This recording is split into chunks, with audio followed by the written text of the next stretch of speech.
Welcome to Whatever It Takes, a show dedicated to small businesses, whereby we have the pleasure of inviting fantastic guests onto our show, here to give tips and advice to help you scale your business.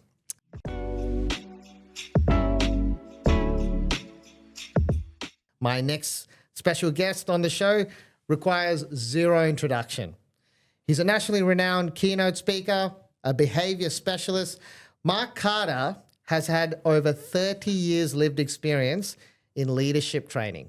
I've known him for about 15 years of that. He's the author behind the best-selling book, Add Value, which explores the idea that value is at the heart of business and personal success, and that understanding your values and value creation in itself is foundational to success, period. He's a busy man in demand, with his calendar booked around the country for keynote themes pertaining AI and human value, future-ready leadership and culture, and sales mastery for tomorrow. Ladies and gents, you want to lock into the next 45 minutes? It's going to be a blast. Welcome Mark Carter to the Whatever It Takes podcast. Mark, welcome to Whatever It Takes. Great to have you on, man. Alvin, lovely to be on. It's awesome seeing you. Absolutely. And we're no strangers to each other. I've known you for a little while. How many years is it? 14 years, maybe. 14, wow, yeah. Yeah, Easily. back in the heyday of the yellow pages.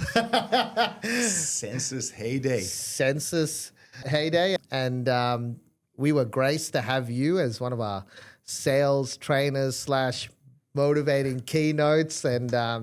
And I was always captivated by you, but that's where actually my marketing career commenced. Oh, yeah. Nice. And we've got a lot of mutuals from that particular business. But mate, why don't you give the audience some insight, a little bit about yourself, so they get to know who is this magical man called Mark Carter, and what's led him to what he does today. Yeah, the abbreviated version, right, is scary when I look at the numbers. I will be almost 30 years as a learning and development professional now, which freaks me out when I say it aloud. And I got into that from my training manager role in Europe with Kentucky Holidays. So here's a fun. I'll give you a very brief story to go with this. My boss, I'd worked on site on different sites, Paris, Florence, whatever. Yeah. Went out as a tour leader, and then my boss, who'd managed me on sites, called me in after I'd been on the road for a year and a half, and she said, "You're going to be my training manager next year." Wow. And I said yes, probably because out of ego, you get to play football against the Florentines, and I loved them all there because I lived in Florence, right? So I said yes, yeah, it'd be fun, but I was saying yes more. Awesome, yes. And she leaned over the table, and she grabbed my arm. She said, "No, you're going to do it, because this is what you should be doing, and you belong to people." And at the time, I thought, yeah, whatever. and then fast forward, like literally 29 years now, I'm still in my field. So she definitely saw something else. So yes, I got into learning and development training with Kentucky in Europe, and then I've stayed in that field, set up my own company, consulted to orgs. Census was the first big org I really consulted to in Australia. Amazing. And then just slowly chipped away and grown from there. Yeah, you've earned quite the reputation. It sort of follows you. And I mean, what are some of the names that you work with today? Oh, wow. Or have? I'm sure there's a There's long a lot, list. right? It's. I mean, I'll just I was just saying to you when we came in, we just did a great body of work building a sales capability for Pedders, which is a great family-run Aussie brand over 75 years. Yeah. L'Occitane en Provence, doing like custom-built retail academy for them. Custom-built leadership development, next level leader program, executive coaching, their brand. I mean, we could keep going. Franchise Council Australia. I'll let you just come down from that event this week. Amazing organization to work with, and some fabulous brands in there that I've been very blessed and fortunate to support with the content. So yeah, there's, but that's a slow burn. It's funny. Over the years, I remember people have seen and go, wow, like you've taken off. But what they don't see is the slow burn of having to do and deliver high standard day in, day out, week in, week out, month in, month out, year in, year out. And you crack one industry and then you parlay that into another. So it's been a long, slow build. Value isn't built overnight, is it? No. I totally attest with what you're saying. Particularly the best opportunities we have in front of us are those that are built through relationship. Completely. Even now, right? So I would say 95% of the business I get is people I've worked with before, or they've referred me to somebody, Or I'm getting more now where somebody's seen me present and I get virality because they've seen me at an event, and especially with the new style keynotes I do, they're like, wow, we got to get that. But it's relationship is the biggest one for me still after all this time. Absolutely. And, as you'd know, I'm involved quite a bit with quite a few networking groups, specifically one, namely BNI. And it was a real honor having you there when I won that award last year. But it just comes to show where the utilization of your presence around small business is really important. And many of them would attest the same, mate, that that relationships take time, value takes time, our best deals take time, and so they must be earned. Yeah. I value is a recurring theme. I actually bought your book recently, Adding Value, and that was an incredible read. Why don't you expand to the audience, maybe give a little bit of interest of why you focus so much on sending that message out to the people you interact with, and just how it holds the heartbeat of true leadership and culture. I love the way you describe things, Alvin. But where do you should write a book as well if you've not already done it. Funnily enough, it links to Census, how I started doing that. So when I was coaching a lot of the sales managers in Census, in the book, I say it's like written like it's one person, and that's from an editing perspective. It was easier, they said. But the reality was I was actually asking a question of multiple managers, and the question was to try and help them coach their teams to get better results. I started saying, well, define value for me. And their answers caught my attention. And a couple, and one in particular, literally paused for a second and scratched their head and said, I've never really thought about it. And that got my attention because if you think about it in business, and then we can talk personal life as well, but in business, I would say, is it fair to say that if you're not adding value to the customer you're serving, 100%. What's the inclination for them to want to deal with you? Correct. So therefore, if you can't define the very thing you're trying to evidence, how do you expect to prove it? How do you expect to show it if you can't even define it? Or understand it. And so, and then when people were answering it, then you get the variety. So that, some people go, it's, hey, well, value's where it's worth 10 times more than you put in. But then, which is super, right? But then is that all of it? No. And so I just drilled down and it started seeing what's obvious when you think about it is that there is a correlation between perception of value, because it is a perception. I'm going to perceive it differently than you, perhaps. So value is a perception. That perception is based on behavioral based of how do I view my world, what I think is valuable. And so for the people that think value is 10 times, they're describing one value element. And so that research and that study and all that deep dive over years, quite frankly, and putting in the box, it made it very clear. I went, wow, okay, here's a model of value that when you actually can understand it's more than one thing, there's multiple. And because of behavioral styles and types or sciences and whatever you want to call it, you may lean into one or two, but maybe your customers prefer the other ones that you don't have as your natural. And so it was to educate and build this framework of value, and then it's very relevant for both personal and professional world. So that's the backstory. It's kind of Census links back to you, but this understanding, kind of me asking, creatively coaching people, sent my light bulbs off, sent me down a rabbit hole, slowly build out this model, and then it was like, oh wow, yeah, this is a model of value. And then an opportunity came up to do my TEDx talk.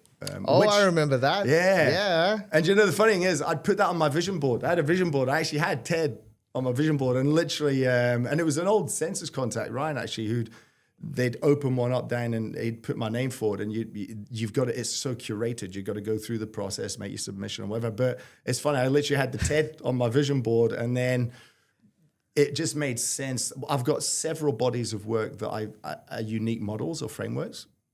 You watch TED Talks, this like fresh thinking. Yeah. Not everything you do is TED worthy, right? It's just not. It's not. But there are several pieces in my academy that could have worked, but the value model to me just seemed to be the best one to lead with for the theme they had, and so that's where we launched it. And then off the back of that, the Wiley book. Interestingly, if we circle back to the business side of where value sticks its denominator into, does it change quite a bit with different industries? Are you finding unanimous or a common theme in certain industries of what key stakeholders think is value, or is it pretty similar? Because I imagine if you're dealing with a bunch of guys from finance versus a bunch of guys in the trade, they probably see things very, very differently, correct? Well, okay, so what I'll say is this, so the 5 value elements, I'll give you a quick overview of those. But tangible value, I call it the value language of business. That's the one you're leading to there with finance. It's like Yes. benchmark it, prove it, measure it, show it. And that's dollars, percentages, numbers, and time. That's it. Yes, sir. So that's measurable value, tangible value, measurable value, objective value. So in business, it's not so much which industry, because no matter the business, every business is driven by a profit and loss sheet, by a balance sheet, by measures, by numbers. So that is an important component of a business case, the ROI. For sure. So that's one element. So that's always relevant in a business sense. It's just that the others are as powerful and they can sometimes be overlooked. So I wouldn't say, I've not drawn a correlation, go, hey, definitely these industries look at value this way, but value language of business, tangible value in a business sense, you have to have that there. Yes. And but it's more the individual. It's not the business. It's the individual. Yeah. Because if you've got somebody like emotional value, that creative, so storytelling, sensory engagement, personalization, innovation, that's emotional value. So creative industries is laden with that, people that are that type. Yeah. So it's not so much the industry as it is the individual. Personalities of the individual. The individual's going to perceive it differently. I'm with you. That said, value language of business, or as I call tangible value, is that measurable kind of one that you need to have. Mark, I'm curious about something. We're in a world filled with disruption, right? I'm in marketing. I see it. In fact, I'm meant to cause disruption. That's what I do for my clients, right? Do you think value has been also disrupted? What do you mean by that? Do you think value for the end customer is now not fully appreciated or fully consumed because of the fact there's this much disruption going on, whether that be social media?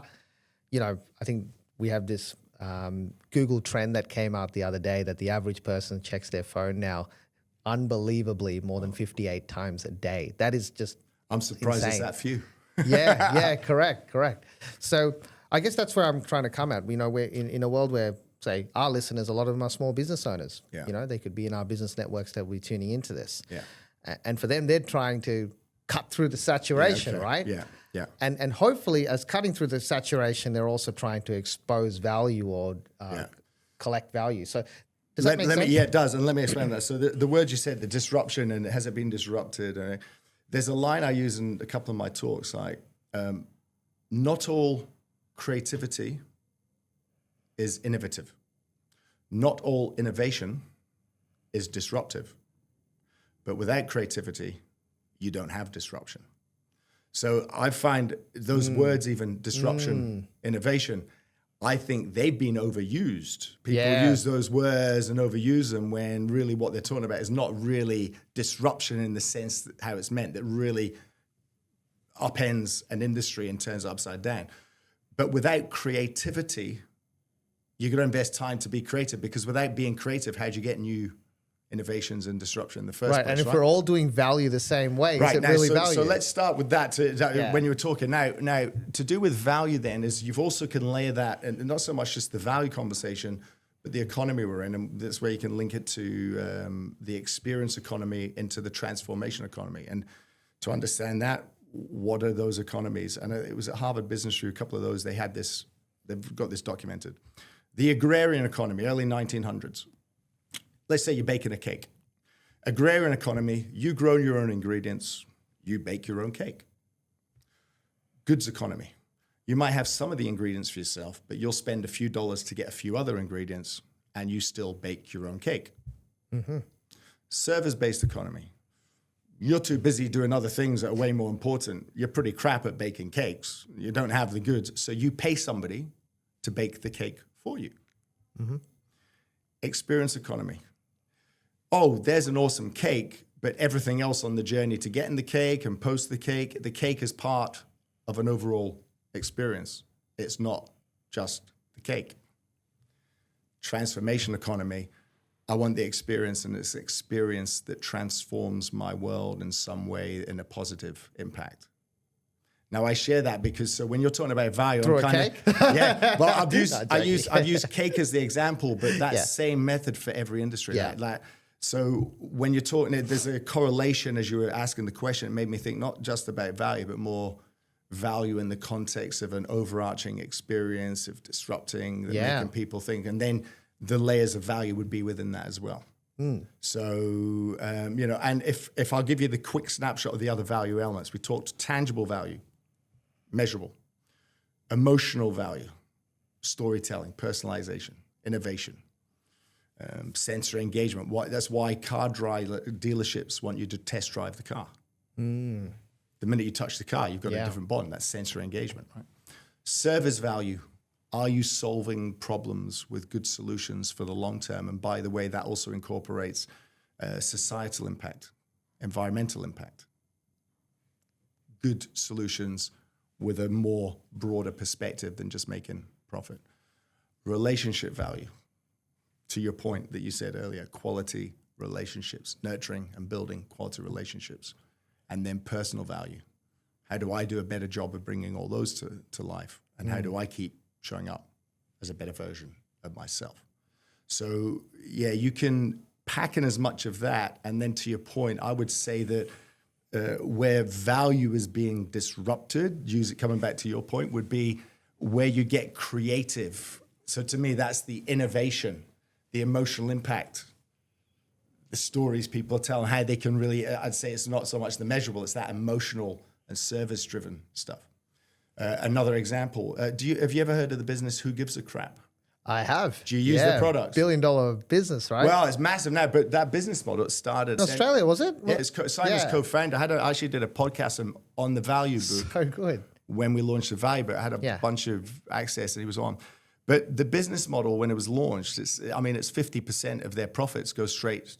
That's right. That was the big thing about it all. Now, think about that. And I remember Simon saying this on the podcast I did. 20 years ago, if you went to investors and said that you were going to start a business where 50% of the profits are given to charity, they would be, why would we do that? Well, actually, not all of that. You get my point. It wasn't as common. Wasn't as well received. Now we're in a world where that's supported. And consumers like supporting businesses. Everybody knows a business is there to make profit. We all understand that. You and I as consumers understand that. But that doesn't mean we can't do good for those around. So You'll be rewarded, make your profit, but what else are you doing that's have an impact on your communities and the world around you beyond just profit alone? And so to you coming back again, I think that's where it's people getting creative with how do they build creative, emotional service value. Yeah. Not so much the measurable stuff. It's those two aspects that I think is where it's being disrupted, if you like, or where people are getting creative. I think you've hit the nail there, Mark, and it's got me thinking. It stimulated me. But, just the value of your identity.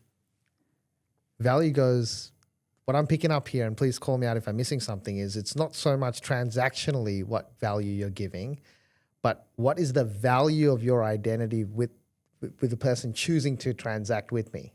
Completely, as well, part of it, exactly. Yeah, and you're absolutely on the money. It's in this day and age of business, it's a lot more than just what your business name is and what service you do. It's bigger than that, not because it's sort of the feel-good stuff, but just genuinely in a world where that is an important element of what businesses need to do, I think. Absolutely is. I mean, there's certain things, and for you and I, think about yourself as a consumer now. There's possibly things in your world, and whatever comes to mind first, go with that you literally are just looking at the price because it's quite it is literally a transaction in your head. Think about something, what springs to mind? First picture that comes to mind. Something you buy that it's just, you're literally only concerned about the price. Oh, concerned about the price.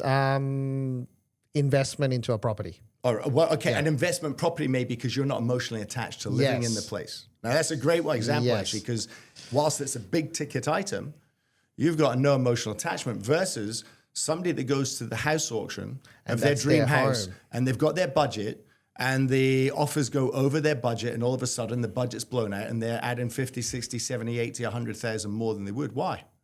Because that's emotional value, because it's their dream home. Yes. Versus the property investor, that this is a transaction of a property, so they don't really care about all the other stuff. They're looking at the bottom line.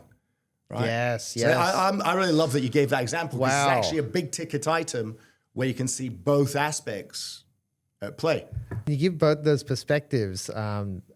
My gosh, the posture of what value means is very different. Yeah, you see what I mean? Holy Like crap. there's a weighting towards the measurability of this is purely investment property. It's part of the portfolio. It doesn't mean the others don't have merit and they don't have value, because they will. They still will. Like, and especially if this is somebody buying a property and they've got 6 people they can deal with, this is where your relationship with it, the other ones are at play, but there may be a bigger weighting on that tangibility just for that transaction, as opposed to somebody buying the dream home. But also, even if it's not someone on the other side necessarily buying a home, but looking for a home, it makes me now think how important it is not so much to seek what my value is, but how do I make what I give for another person valuable? Because that investment property could be a home for someone. There you go. I love it. Hence why we weren't necessarily going to do this, but I often say if there's one skill to learn, in fact, I would have said it when you saw me at BNI keynote, one skill to learn to ask better questions and be genuinely interested in the answers, because people will tell you all the information you need to package and position whatever it is that you do in a way that is of more value to them. Not what you think it is, but what it actually is based on their world. In the book Add Value, what is, if someone hasn't read that book before, right? I'm an advocate of it. I actually read it on the way back from Brisbane. It was fantastic. What do you say is the biggest takeaway a reader can expect from a book like that? Yeah. So the book, like much of my public forum work, like books especially, I write a book for an individual in their world which straddles personal and professional life. So what's nice is the book is a business book, but it does not read like a business book. It's not written. But all the lessons and messages and takeaways are there. And then there actually are examples of how to implement it in your business. I've not written it in the style of, in your business, go do this. In your business, it's very much a storytelling. I was going to say that it's probably one of the best books where I've kind of been captivated by the fact it almost felt fictional. Yeah. I remember on the plane going, oh my gosh, it feels like I'm reading a story right now, but it's good. When we did the book launch, actually, Andrew, who did the book launch, he did this nice opening, his summary. He's going, and they did this long list. So how can you have like Kentucky Tours and Holidays and Pixar Animation and Elizabeth Kubler-Ross and Hannibal Lecter and he's rolling off this weird list, and he goes, and it somehow works magically to give you light bulbs, and it does. So it's this really it was well researched. It's a really well researched. Like I spent so much time in the research and the writing of it. But here's to your point, the takeaway. So first thing is, don't expect it to read like a typical business book. It takes you on a journey. The single biggest takeaway is to help you open your mind to realize that value is more than the one thing you might think it is. Because then you start to see it already, and you'll already get ideas as to what you can do to take in your business. I think it was quick copy. You asked about clients. I did their conference last year. It was in Fiji, and some of their store owners bought the book, and one of them was on a business book podcast. And the podcast, he talked about my book, and that was the whole podcast, was him talking about my book, going, hey, yeah, I got this book. It's brilliant because it does this. And it was really nice for me to watch that because that's a business owner that's got the book written in that sense, who's literally taken it back. And he made the same point, which is, get this, read it, because it makes you think about some things that you need to implement in your business simply, and it just turns your light bulb on to doing it. So that's what I would say. It makes you look at value more holistically. It forces you to, but in a creative, simple way as well. I think that's something that stands you out very differently, Mark, is that, yes, of course, there's a lot of lessons we can take back in our business. Gosh, we're in this society now where especially small business, where you're kind of in the trenches all the time. So there's always something that we can implement. And and keep consistent, particularly when in the world of value. So no doubt about that. However, I do have a question, which is more so around your experience working with businesses. If it's not the franchise level, interacting perhaps with the franchisees or interacting with the smaller guys, right? What's one mistake you see small businesses recurringly do when it comes to not giving value? What's one thing you see just out in the open? You kind of see, hey, there's a consistency here, and gosh almighty, I wish that people would take a step. And that could be just learning what the essence of getting that definition. It could be that. Or it could be just what you're observing business owners doing. Yeah. So I love the variety in my work, because while I do a lot of work with major blue chips, big conferences, I still do a lot of work with small businesses, including coaching small business owners. I deliberately actually keep a roster of a certain amount of those at any one time. But I cap it because I just can't take on more, because it would kill my calendar for the other work like that. But I do stay close to that side. I think there's a couple of things that spring to mind. So I'll just go with the ones that come. And the first one is, it's actually learning some fundamentals and it's sales stuff. It's back to the point we just said before.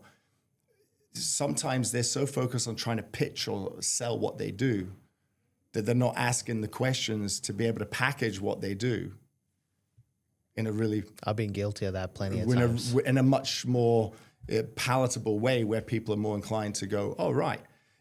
And I get it. It's like that.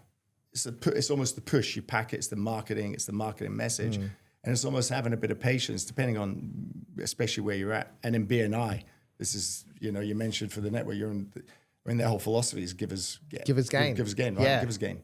And so it's the same for a small business, is just pause, be a little patient, go a bit deeper, because you'll find a way to position back what it is that you do. So don't be so eager to sell.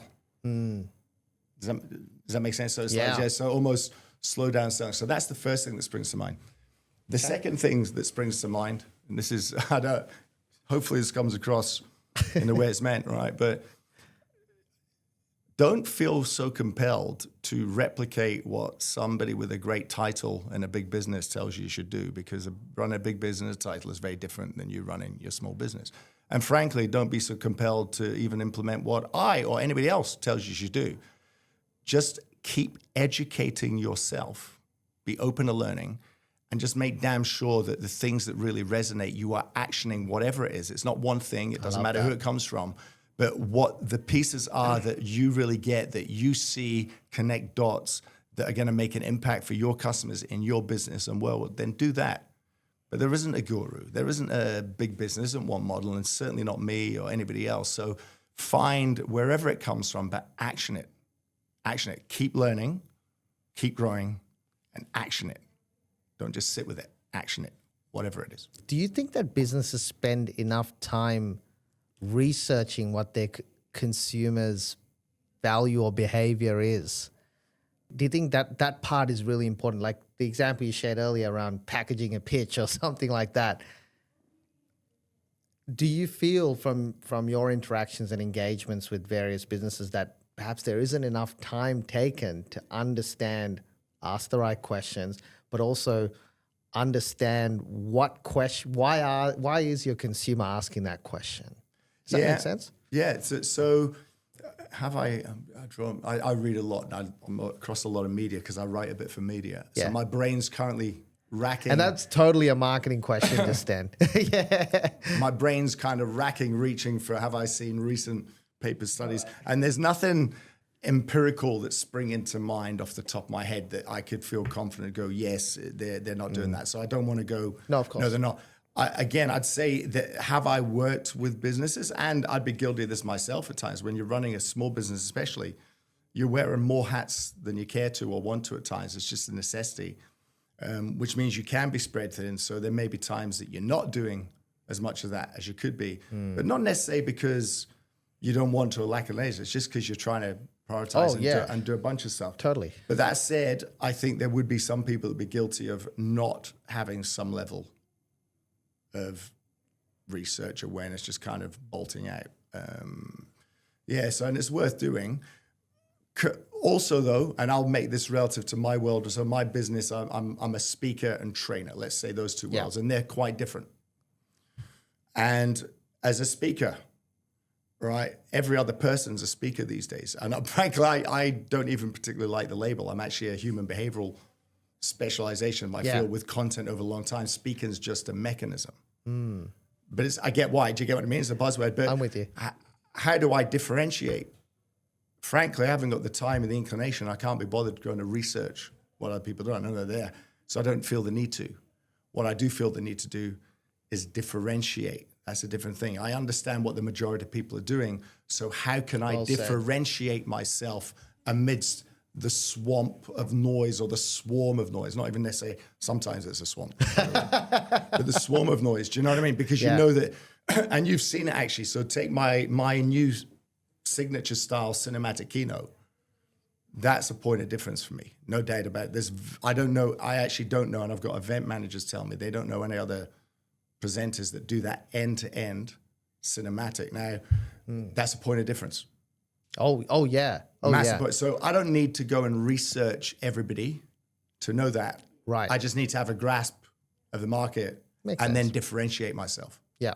So yeah, you do need to research at times, but sometimes I think you can overkill it because you might have a good sense of what's out there without having to look at paralysis by analysis, and then you get into the world of getting affected by speed and velocity. Yes. To market, right? And we know in this day and age, speed is pretty important. You know, so that makes a lot of sense. Well, this will probably lead on very well then, because I ask this to every guest on our podcast. The next 3 to 5 years. Where do you think value needs to be focused on more than ever? Yeah.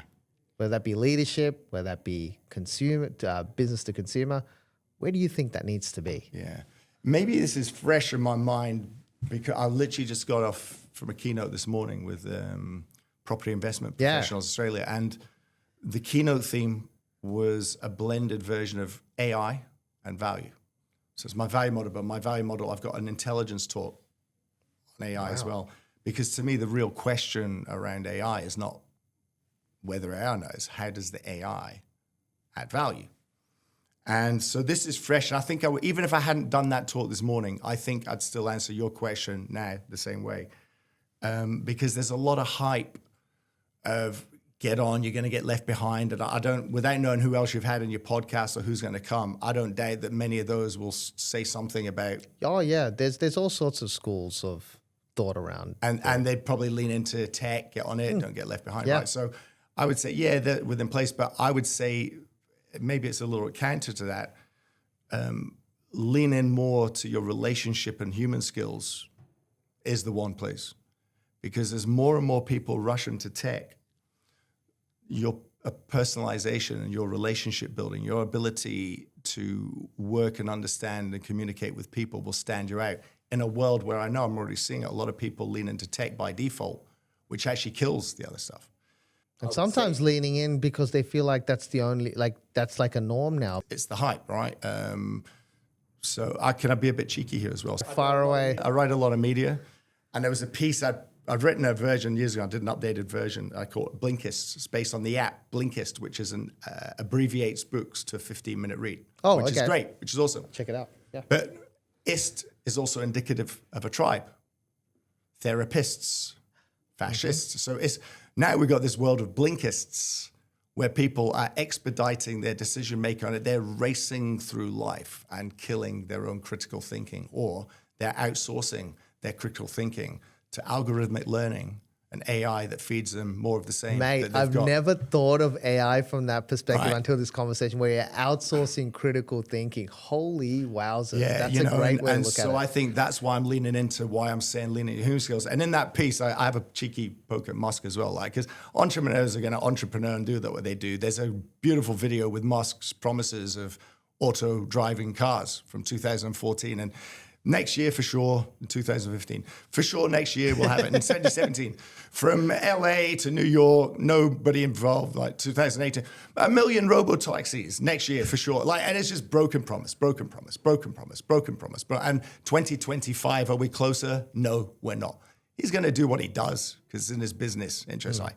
But reality, and he's relying, frankly, on your blinkest mind, forgetting that they ever said any of that, and by the latest soundbite hype of whatever it is that we're going to do next, which is there's going to be more robots than humans in houses by 3 years from now. And I don't necessarily buy that. You know, even if the technology is there, there's a whole load of things, regulation, blah, blah, blah. Anyway, but you link that back to this thing of people are buying into the hype, and it is important, and I get that, and do that, and use the technology. You've got to stay up to speed, but don't do so at the detriment of this, of real world, human skills, human connection, emotional intelligence, critical thinking. Do not outsource any of that. That's the one thing I would say that you keep a focus on, because the more you do that, you'll probably by default stand out. And a quick way to really amplify, emphasize that is automation and personalization are not the same thing. Every business has a technology that can send me a Dear Mark letter, and I know it. You send me a Dear Mark letter or do what a client of mine did. Do you know Depeche Mode's movies, M's on IMAX? Because they've listened to conversations I've had and they're sending me a message telling me something from our personal conversation. That stands out. Not Dear Mark. Do you know what I mean? It's like show where you've got personal thought, personal touch from prior relationships, personalization, critical thinking, human skills. Keep working on those. That's what you do. Oh, impeccable advice, mate. Impeccable advice. You are a man of much wisdom, and I mean that. And if I may just say, it's been incredible to see the MC brand grow to where it is, the catalog of different learning modules that you have. It's been incredible to see. And if there's anyone who follows Mark Carter on LinkedIn, mate, you are all across the country all the time. And I feel very blessed that you're able to give time to be on this show, to let our audiences, the smaller businesses, get to know a little bit more about how value is the absolute piece that we all need to not lose focus on, personalization and everything else that sits around that. I'm really appreciative. Come on, because you're awesome. You've always been awesome from when I remember. And can I just apologize if you are listening to this and watching this for my husk, because I've had a big week to talk. So thrown in for free, just for you, Alvin, is my 1-300 second business phone line voice. Right? So maybe rewind and listen to this. Yeah, well, there's plenty of value I feel at the moment. So call me. Mark, pleasure having you on, mate. Awesome to see you. Thanks so much. Thank you.